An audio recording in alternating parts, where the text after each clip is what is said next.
Hi, welcome to the Compassion Project. I'm Jane Smith, and I am excited today because I have our mystery guest. Oh, surprise, we forgot to cover you. Surprise, my mystery guest. My sister Lori and her amazing husband Mike are my brave sixth couple to play cool to connect couple. So thank you guys for stepping up. Like we had a choice. I feel like we're on the newlywed game back in the 70s. Kind of. So a little bit about Lori and Mike. Lori and Mike have been married 34 years this May 10th. Right. Very good. Yep. And they have two amazing children, my niece and nephew, Sarah and James. And they are honestly a couple that live life to the fullest, and they really are amazing. And Lori is my older sister by 15 months. And we've learned a lot of lessons, our family. And so this is going to be fun and interesting. So Lori is also a very talented artist. I'm going to put her website up at the end because people should check out her website. She has also created a coin for Canada, which I love to show off. You have it. And a stamp for Canada. I love to show off her work. So she's very talented. And Mike is a physician here in Kelowna, and he is incredible at what he does. And he has helped our family out many times over the years of phone calls, help. So I'm excited. So today we're playing a game called Cool to Connect. And what this game is a game of thought-provoking, deep questions that really create a connection. And it was created by a girl named Dana Clark from Toronto, Canada. And she just wanted to make connection cool again. So I will be asking 3 questions. None of us know what they're going to be, so that's the fun of it. And then you guys can decide who wants to answer it first. Okay. And I'm going to shuffle them up, so I'll shuffle them, so I really have no idea. I wanted to pre-pick them for you, Lori, but I didn't. I'd be curious to know what question you wanted to ask me. Oh, all the questions are pretty good. So, okay, so I'm going to shuffle them up here. Good question. Let the universe decide which questions are good for you guys. Okay. Ready? Mm-hmm. Are you ready? I'm ready. All right. First question.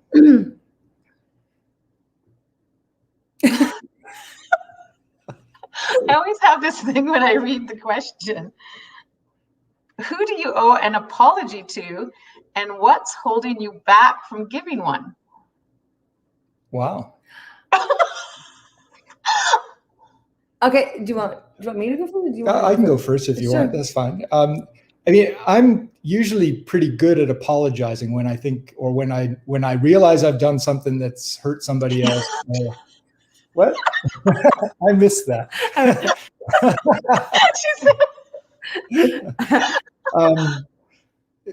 I lost my train of thought now. Anyway, yeah, I'm usually pretty good at apologizing when I realize I've done something that's hurt somebody else or that could have been taken the wrong way or whatever. And if somebody points it out to me, I'm usually pretty good at sort of sucking it up and saying, yeah, okay, I see your point. All right, I'm sorry. So I can't think of anything that I need to apologize for at this point. Unless you're going to tell me something. Later. No. Yeah, that's it. I think that's good. It's an interesting question, because had you asked me that question, 10 or maybe even 20 years ago, I think I probably would have had a list of things I might feel like I needed to apologize for. Not a long list, but I've just done a lot of work on myself, and so has Mike, and that's really something that we've kind of cleared in our lives. I'm not in any kind of place right now where I feel like I need to give anybody an apology. So. Yeah, and you know what? When I read the question, I kind of knew that would be your answer and I agree. Like, I would feel the same about me 10 years ago, holding grievances and I think sometimes too, you can have apologized, but in your brain, in your thoughts, you have your own thoughts that you haven't actually forgiven. You might have said the words, but there's always that, like, is there anyone that you're in your own thoughts you're still holding? You know what I mean? I think once you do personal growth, you realize that you just have to let the past go. Right. Yeah. And also, I think I have a lot of awareness about, I've just, after many years of working on myself, a lot of awareness. And it's not like saying what I've just said doesn't mean I don't have opportunities to apologize. I do. I just do it really quickly. It's like, oh, I should, like, I'll just come, like, if we have a little, and that's all we really have now. We don't like have massive fights or anything. We just have, sometimes we just got a little, yeah. And I'm very quick to just go and say, I'm really sorry about, I was just feeling frustrated about something else, and I'm sorry. So I'll be very quick to, very, very quick to apologize. So there's nothing I'm holding on to right now where I feel I need to apologize, because I would have done it already. Yeah. Does that make sense? Yeah, to you too? yeah, I think so. Yeah. Yeah, So, I think you learn in a relationship. Yeah. If any of you out there in internet land think we owe you an apology, let us know. I guess you'll find out. Mom and dad are probably watching. They're like, oh. But I think you learn that it's just heavy carrying stuff. It's like, let it go and live in the present moment. And when you live in the present moment, that's where the peace is and the joy, and just saying, you know what, I love you, and knowing that the other person, especially as a couple, that their intentions are in the right place. Mm-hmm. That if there's something that you think they've hurt you, you apologize. It's like saying I'm sorry. Saying you're sorry is, I find it easier when you realize it's not about you. And also saying I'm sorry are just words. If the intention's not behind the words, it doesn't really matter. So I think what the work we've done on ourselves means that the intention behind it is always there.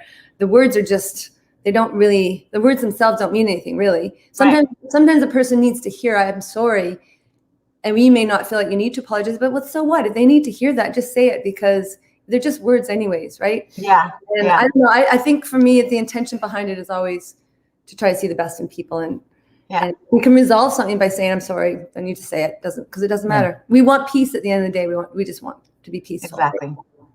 Yes, true. All right. Good job. All right, nailed it. Next. Next question.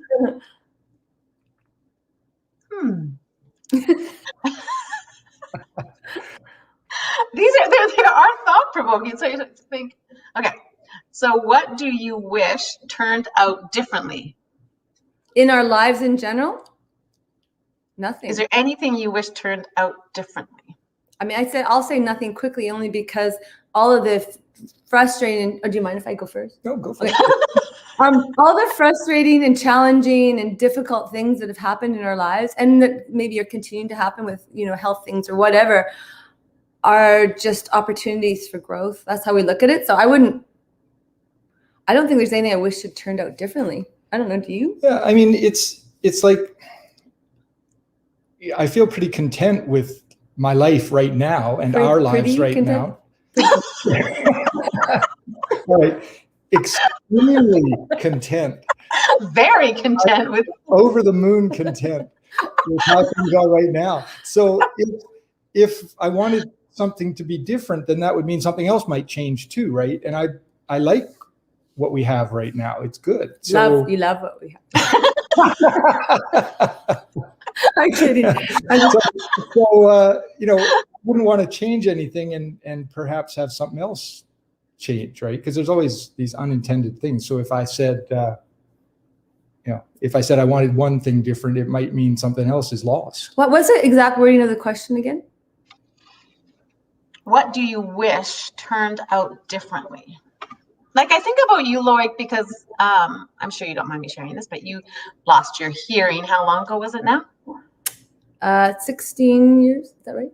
16. It'll be 17 years ago. It was a really difficult thing for Loic. She lost her hearing on the left side. Yeah. On the left side. Yeah. And so if you look back at that, would you wish that had turned out differently?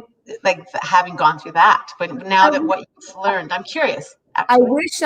I wish that wasn't a situation in my life that I had to go through. Like I wish I hadn't had to experience that, but I don't wish I did.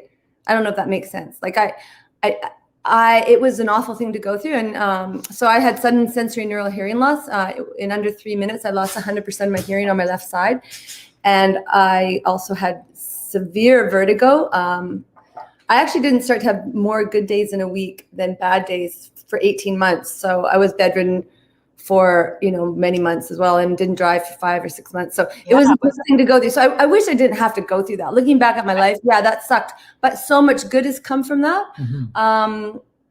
So I wouldn't want it to be played out any differently. You've often said that laying there in bed made you appreciate life more, and you made a decision at that point to pursue your art, and look what it's done. I think maybe that wouldn't have happened if that hadn't happened. So, I know it wouldn't have happened. Like I accepted an award a couple of years ago. I think you were there, I think, Jane. And one of the things I said was, I lay in my sick bed and I made a decision. If I get better, and the doctors couldn't tell me that I would get better. I only had a 1 in 3 chance of recovering my hearing, and I didn't, and only a 2 in 3 chance of recovering my balance. So I had a 33% chance of not gaining my balance back. But I did. I got my balance back, but it took a long time. Like I didn't do yoga for 5 years. Like it was a long time. But when I lay there in bed, and I couldn't move for so much of it, and I couldn't listen, I couldn't read, I couldn't watch TV, I couldn't do anything. So I had a lot of time to think. And I remember thinking, I didn't know life could just end like that. Because we thought I might have a brain tumor or it might have been a stroke. We didn't really know it in the initial days. So it just felt like I was facing my own mortality. So to me, it was a gift.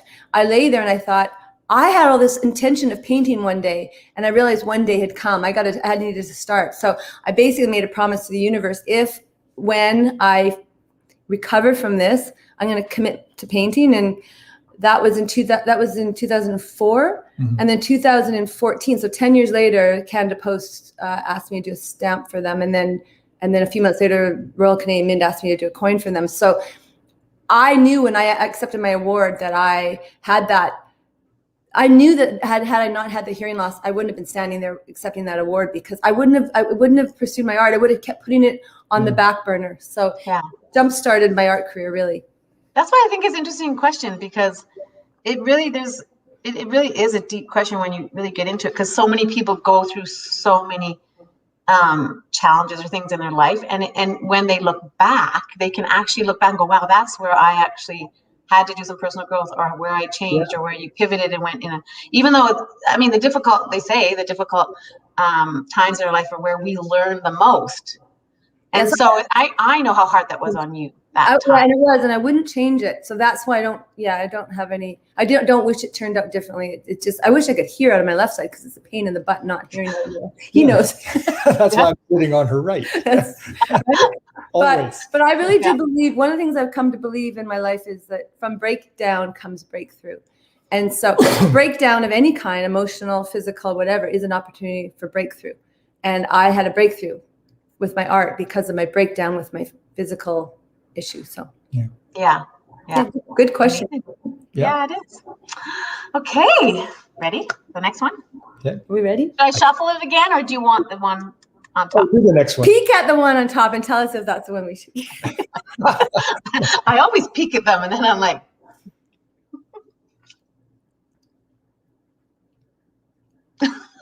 okay, we'll pick one in the middle. Well, we'll do this one, and we'll do a fourth one. That's okay. If you want, we'll see if you want to decide to do a fourth one. It's interesting. Okay, before I read the question, it's interesting because I think, and I kind of get this when you do a lot of personal work and understand the way you think and all that. A lot of the questions tend to have similar answers because you've done a lot of growth. Okay, so what makes life worth living? For me, it's the connection with Lori and our kids. That's the main thing.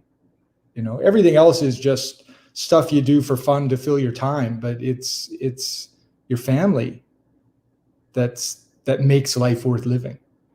That's a good answer. I like that answer. I think what makes life worth living for me, I would say what Mike said, but also because obviously Mike and but I wouldn't ever want to be dependent on Mike and the kids to make my life worth living. If something were to happen to them, my life would still have value, Right? And I'd have to find the value in it somehow. It would be horrible. I can't even imagine going through something like that, and I know people do. But so for me, I think what makes life worth living is connection. Like for Mike mentioned, that connection to the people that really mean something to you. Connection to nature. When I get out every day for a walk or fresh air, exercise somehow. So I really value that. That feels.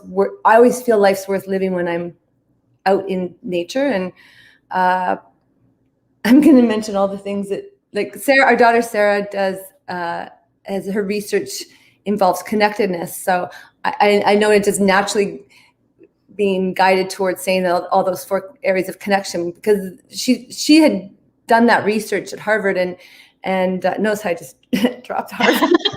That sounded really awful. I didn't mean that, but Okay. So she got into Harvard because she had a dream and she had some interesting work she was doing about connectedness. And I think the 4 areas of connectedness are what give my life meaning. I could see that represented really well through her work. So one is connectedness to, the people in your life, community, spouse, children, friends, family, whatever.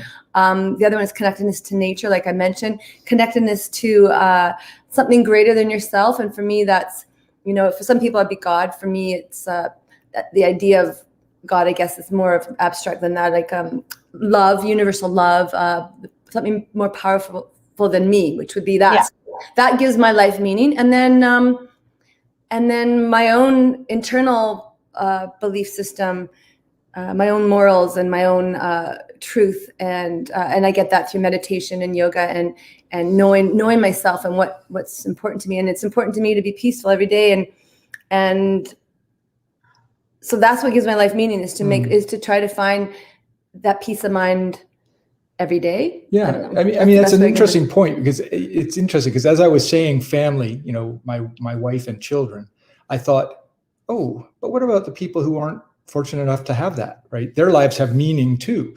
And so it's like what Lori said, ultimately we have to make the meaning in ourselves by connecting in those ways and finding that meaning in life. Because ultimately, I guess it really does all come down to what's going on in here as to whether your life has meaning or not. Because there are people with very little in life, they don't have the family or the kids or much else, but their lives still have meaning too. Right? Yeah. And joy and meaning and I think that's the key. And I think it's interesting that your answer, Mike, and then that Lori was like, but what if you don't have those things? It's a very internal journey. And really, we are all on this journey of life alone. Yeah. I mean, we have our husbands and we have our significant others, or we're single or whatever, or children, or like you say, whatever. Each person's journey is so different. But where does the meaning come from? And I love that whole, you talk about life like an ocean, where the ocean is rough and all this is going on in the ocean, but the deeper down you get, it gets very still in the ocean. It's always this stillness deep down in the ocean, and that you look at people like that. Our lives can be busy, but the deeper you go in yourself, there's always this stillness in there. It's always there. And I think I look at kind of life as trying to always get back to that, find that inner quieter joy that we know is there. And it's like a challenge. So every day, I find every day is like, okay, today I'm going to be better than I was yesterday. Today I'm going to be more joyful, more compassionate. Try to listen to that inner voice. Try to connect with God or a higher power, or connection of love, whatever it is that brings meaning. Yeah, well, I think we should. The only journey we should ever take in our lives is the one we take to look within, and that our goal is to always better ourselves, our former selves. That's the only. What am I trying to say? You know what I mean? We're trying to. There's a way to say. Hang on a second. We should only try be in competition with our former. Yeah, our only competition is in competition with our former selves, not competition with other people ever. So we're trying to better ourselves only, just compared to our former selves. I don't know. I didn't say that very. Yeah, no, that makes sense. Yeah, and so as soon as you start to compare to others, you can see lack in yourself. But if you can just compare to your former self and say, I can be better today, I can, improve. So that makes, but one thing I will say is what gives my life meaning is I have also been following a spiritual path, a particular book for, 20 plus years. And I'm very grateful to our parents for modeling that. And they've been committed to it for, a number of years longer than I have. And then Mike is also. So that, to me, I would put value in that. I remember when Sarah was young, our daughter, and she went to some kind of a training for something. I can't remember what it was, but they were doing all these different exercises. And I would have probably had the same thing that she did, is where she had to write what was important, what gave her life meaning on these little pieces of paper. And they could be like memories. Here, write down 4 different memories, write down 4 different people, write down 4 different beliefs, write down, I can't remember, there was one more category, I think. Anyways, they had to eventually, put these pieces of paper somewhere, and then they had to start removing them. And she said she took away the memories first, and then she took away the people. And it got right down to her beliefs. And the last thing she was left with was the same thing that the same book we follow. Because then the thought with that is that you can handle all the other stuff going, but you need your beliefs. You need your that inner center.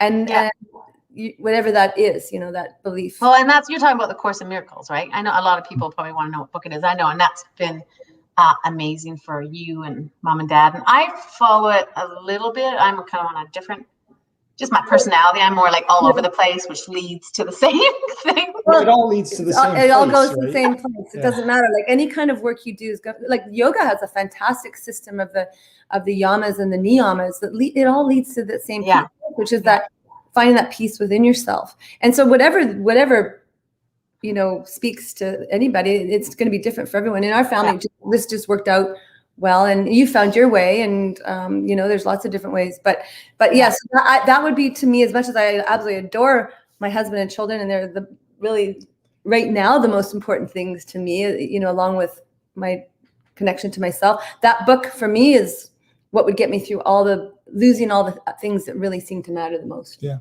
Very good. Yeah. Good questions. Okay, well, we're not going to draw another one because I only do 3, but I'll ask you a question. Okay. How has the pandemic and everything we've been going through, has it made you guys stronger as a couple, do you think? Having gone through all the isolation, everything we've had to go through, do you feel like you have grown more and got stronger as a couple? I'll answer. I think so, because we're spending so much time kind of cooped up together in the house, and we're cooped up.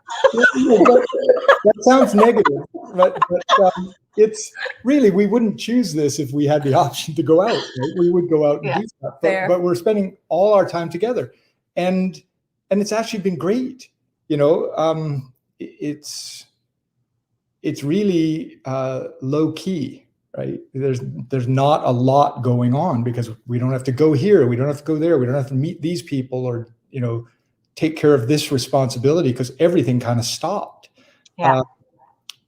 But yeah, I would say it's been great. So do you find it's helping you guys appreciate just the simple things? Like with Ed and I, similar, because Ed is like really enjoying our meals now, and just we're not so busy. So we're more grateful for the simple things we can take more time with. I don't know. I think we've always kind of done that, though. Like we have always really made a point of enjoying our meals and the stuff. And haven't been as busy as you guys, I don't think. But I think for me, the pandemic has reminded me very clearly that he's my person, and that's all. Like I don't know. I think we were always close and we always got along well, but it's just a real appreciation for the fact that, he's my person. I wouldn't want to be in this situation with anybody else. So just a good reminder. Yeah. Oh, well, that's a perfect way to end it. Yeah. Thank you guys for joining me today. I loved it. And you're amazing. So. Well, thank Thanks, you. Jane. I have to say, just before we close too, is how proud we are of you and what you're doing. It's just amazing. The connection that you've created between with couples, giving them the opportunity, but just connecting to all these people from all over the world. And it's just such a beautiful thing. And I'm just so not in awe isn't the right word, but just really admire your commitment to that and to this, I should say. And thanks. And you do a good job of it. And you do a very good job. But your commitment to your own spiritual growth too, and to watch your transformation over the last number of years has just been incredibly heartwarming. So I think there's this moment when anyone watching, I mean, families can be challenging, every family, because we love each other, but we've gone through so much that it really can be where you learn your greatest lessons. If you can really dig deep and be like, I love these people and I want to have peace and I want to have joy. And it's like, you have to figure out your own mind. And I think the most powerful thing that ever happened for me during this journey of personal growth was like, no one has to change but me. Like for things to change, you have to change. For things to get better, you have to get better. And so it doesn't mean you have to change your personality if you're not getting along with somebody in your family, or they don't have to change. You just and you don't have to change who you are. You just have to become mentally stronger and know your worth, and know that everyone's entitled to do and be and say what they want. It's how you react that causes the problem. And it's like this enlightenment of like, what? You mean my sister doesn't have to change? She doesn't have to stop being perfect? You mean I have to change? So there was this like, wow, she's entitled to be and say and do whatever she wants, and she's amazing. I just have to become more stronger and heal wounds from the past, which we all had growing up, a lot of us. And you don't have to change yourself, no personality. You just have to learn to change your reaction to what people say and do and how they are and all that. It's our reaction that causes the problem, not what people say and do. Right. How they are. Yeah.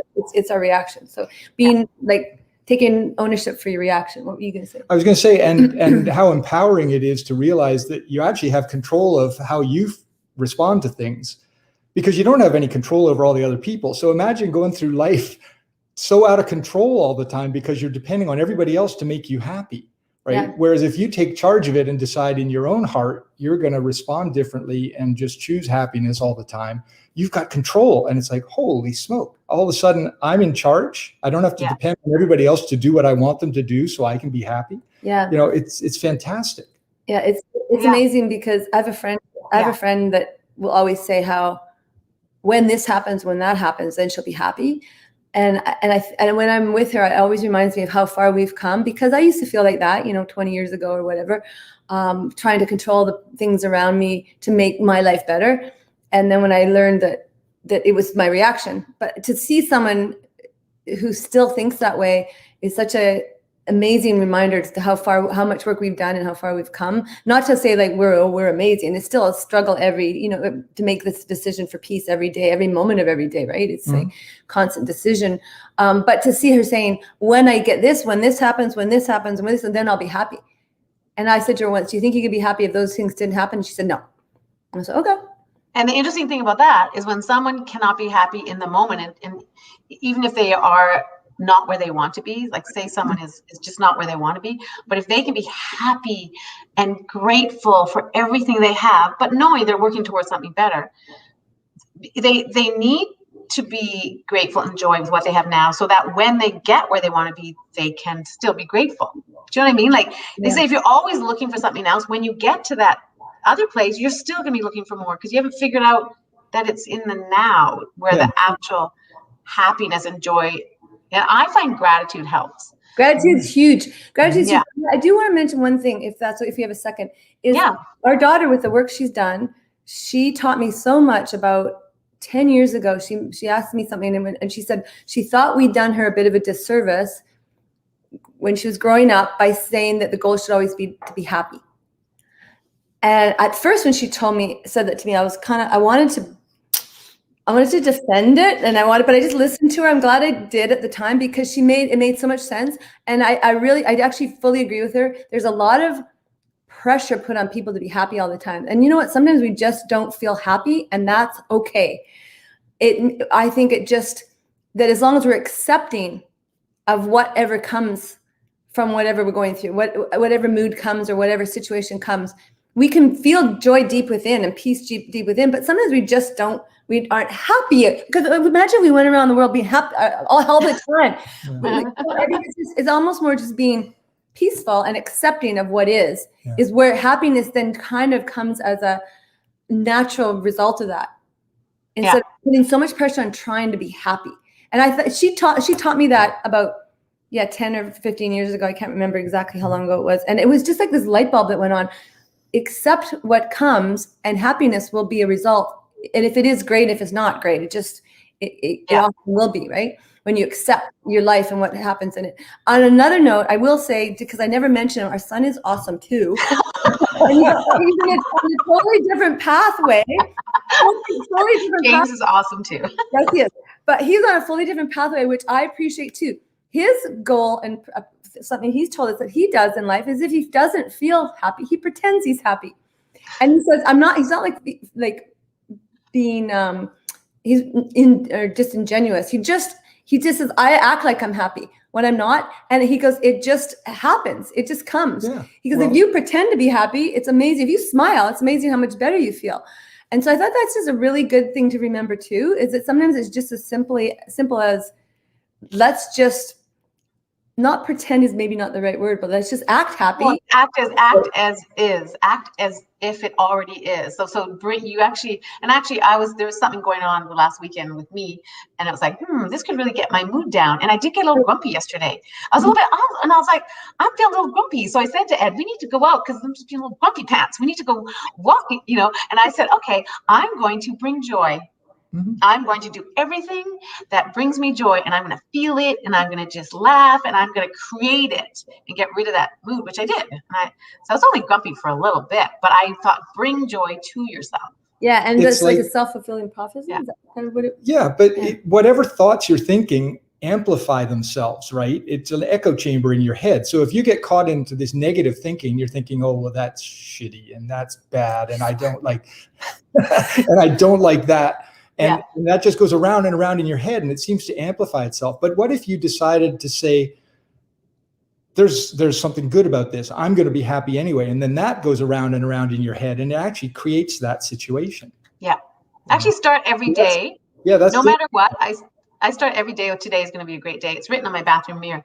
And there's been times when I've gotten up and I'm like, oh no, today is going to be a great day. And I say it, then I have to feel it. And I'm like, today is going to be a great day. And my routine is like, today is going to be amazing. Today's going to be wonderful. Blah, blah, blah, blah. I do this whole thing. Even if I'm feeling it's not, I say it. I convince myself. Yeah. Anyway. and if it doesn't turn out to be a great day, those things that don't seem great are things that you can accept so that you can still maintain that peaceful space deep within, which is what we all want, right? Yeah. We all want to be peaceful. So, yeah. Okay. Actually, I think I could talk to you guys for a lot longer, but